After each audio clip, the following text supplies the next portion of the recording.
پچھلے دنوں اخبارات میں یہ خبر شائع ہوئی کہ 5,000 کا جعلی نوٹ مارکیٹ میں پھیل رہا ہے۔ یہ نوٹ بظاہر بالکل اصلی نوٹ جیسا ہے۔ جب تک بہت غور سے نہ دیکھا جائے اصلی اور جعلی نوٹ کا فرق واضح نہیں ہو پاتا۔ تاہم حقیقت یہ ہے کہ کوئی جعلی نوٹ کبھی 100% اصلی نوٹ جیسا نہیں ہوتا۔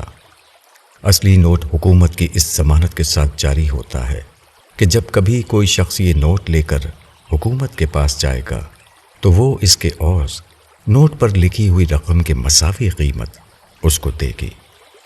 یہ قیمت سونے کی شکل میں بھی ہو سکتی ہے اور فارن کرنسی کی شکل میں بھی۔ نوٹ حکومت پر ایک بہت بڑی ذمہ داری ہوتا ہے، اس لیے وہ اہتمام کرتی ہے کہ اس کی نقل تیار نہ ہو سکے اور اس کے لیے بہت سے اقدامات کیے جاتے ہیں۔ نوٹ کا مخصوص کاغذ، اس کا رنگ، اس میں ڈلا ہوا دھاگا، ابھری ہوئی تحریر اور پوشیدہ تصویر وغیرہ سب مل کر اس کو یقینی بناتے ہیں کہ جعلی نوٹ کسی نہ کسی طرح پہچان میں آ جاتا ہے۔ تاہم اس کے باوجود جعلی نوٹ چھپتے ہیں اور لوگوں میں پھیل جاتے ہیں۔ اس کا سبب یہ ہے کہ زیادہ تر لوگ لین دین کرتے ہوئے نوٹ کو غور سے نہیں دیکھتے اور نہ اسے جانچتے ہیں۔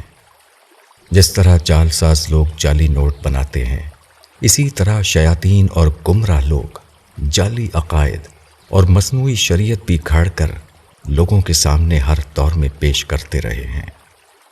یہ جعلی عقائد اصل میں توہمات اور جعلی شریعت لوگوں کے اپنے اضافے اور بدعات ہوتے ہیں۔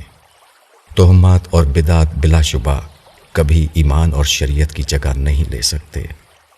ایمان اور شریعت پر جنت کی ضمانت ہے، جبکہ توہم پرستی اور بدعات کا انجام جہنم کا جیل خانہ ہے۔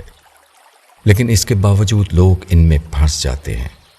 اس کا سبب یہ ہے کہ لوگ جعلی نوٹ کی طرح ان چیزوں کو بھی نہیں پرکھتے، حالانکہ جعلی نوٹ سے کہیں زیادہ آسان پہچان ان کی ہے۔ ہر عقیدہ اور عمل کو قرآن و سنت کی کسوٹی پر پرکھنے سے اصلی و جعلی کا فرق واضح ہو جاتا ہے۔ ایک مومن پر یہ لازم ہے کہ وہ ہر عقیدے اور عمل کو اس کسوٹی پر پرکھے۔